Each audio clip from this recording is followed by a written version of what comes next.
And welcome to our second installment of Notes Online. This will be exciting because you're at home over the weekend watching this. So if you miss me while you're gone, you could just, watch this again and again and again if you want. Today, we're going to be looking at the idea of social Darwinism. Darwin, as many of you know, was a scientist who talked about the theory of the survival of the fittest. And so social Darwinism is that idea in society. So first question I want you to think about is, could a poor person become a billionaire in today's world? So is it possible for Joe Schmo, whoever, to become a billionaire in today's world? If you can, think of examples that come to mind when you're asked this question. Do we have examples of these people? Well, sure we do. So think of a couple of these people.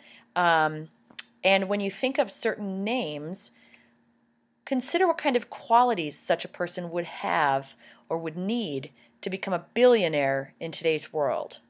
Millionaire, yeah, maybe, but a billionaire, okay? So I want you to, honestly, take some time and think of your list of qualities.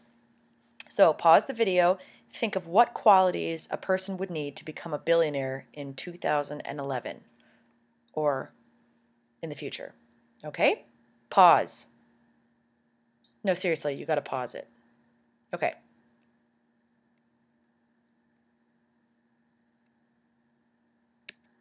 So, some of the qualities, I just put together a few. Would they need to have intelligence?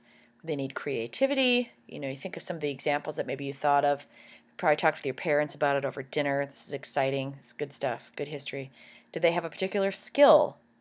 Did they have luck? Maybe they won the lottery. I don't know of $1 billion lottery, but maybe they took the money and invested in something, right? So I'm wondering if you came up with any names of any specific people and if they had these qualities and other ones. And we'll talk about these qualities in class that you came up with, so you should come with a list. But what kinds of things would someone need to be a billionaire? Did you think of these people? It's Kevin Love on the left. Obviously Kobe Bryant. I don't know that Kevin Love is a billionaire, but one category of people that usually comes to mind are athletes because they have that skill where they are able to play a sport and do really well at it and secure a lot of money. What other types of people did you think of? Oh yeah, the Biebs. Look at that microphone. And then Drake. So singers, they have a talent. They have another skill that other people don't have, which allows them to, and again, I don't think Justin Bieber is a billionaire, but musicians or talented people have a sort of skill that allows them to kind of advance ahead of others. And perhaps it's the hair, because both of these two have some pretty fly hair. Okay. What other types of people did you think of? We got athletes, musicians. What about, who are these people? On the left, my hero, Steve Jobs. And on the right, Bill Gates. Intelligence, right? Steve Jobs didn't just, meet some guy in the street and say, hey, let's do this. I mean, he had an innovative way of approaching technology that no one had ever thought about before. Think differently. That was his mantra. And so he was able to go from being an orphaned, adopted son of working class parents to one of the richest people in the world. Bill Gates, same idea. I don't know much about his background, but probably somewhat humble beginnings to obviously the mogul that he is today. So we have a level of intelligence, right? We've got some luck, some skill, some intelligence. And then what's going on here? Talk about a rags to riches story. Oprah on the left grew up poor on the south side of Chicago, and look at her today. And then my favorite, Sarah Jessica Parker on the right. She was the daughter of a trucker from Ohio and basically grew up in a single parent family because her dad was gone all the time. And now she lives in the Village in New York City with what's-his-toes. And she has crap tons of money. So is it possible? Certainly. There are some ways of going about life so that you can secure a good financial future for yourself. However, is it normal? No. I mean, if you think about it, I have intelligence. I have some skills. I have creativity. I have a lot of those skills that are qualities that you probably thought of, or you probably have those as well. And I'm certainly not a billionaire, right? I mean, let's be honest. So what is that piece that these people have that other people don't? Well, one person who exemplifies this rags to riches story is Andrew Carnegie. He was an immigrant, and you'll be doing some reading about him this weekend. But he definitely exemplifies the idea of rags to riches. And what he did was he took over a steel corporation, well, basically created a steel corporation that drew from several different capacities in order to become successful. So Andrew Carnegie, Carnegie Steel, he came up with new management techniques. So one of the things that they did is they had new machinery and new technology in plants that were creating the steel. So he invested the money to have top-of-the-line machinery and people who were always investigating new technology working in his plants.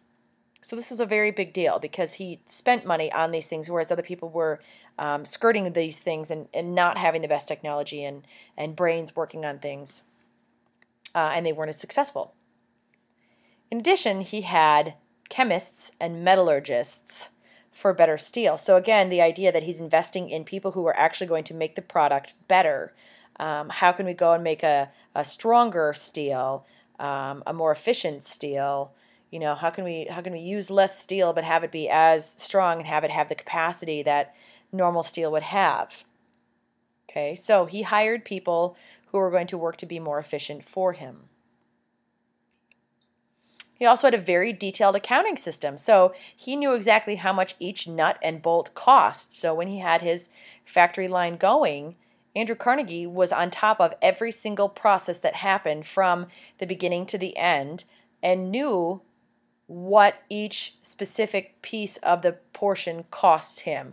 So he knew where he could tweak certain things to make it cheaper and more efficient in his processing. And he spent a lot of time working on gathering those details and making them kind of user-friendly or used in his corporation.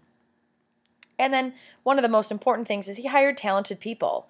And when he hired them, he would then offer them stock in the business. So it was giving money back to the company, and they were invested in the company.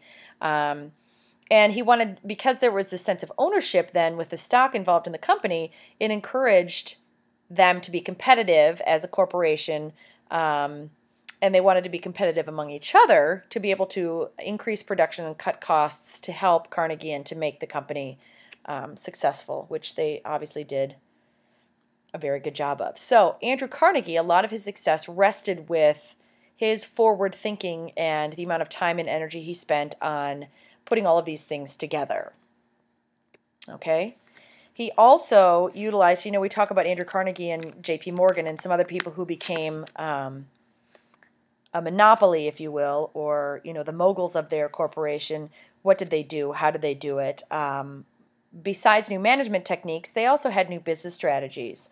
And the first one that we're going to talk about is called vertical integration. And what this is controlling all parts of a particular industry. So, for example, if I'm going to make blue jeans, okay, I'm going to buy the blue jeans denim factory, I'm going to buy the zipper factory, and I'm going to buy the button factory so that when I go to put my jeans together, I have effective use of all three of these different corporations. So I'm combining them all so that I own the entire beginning to the end of the process.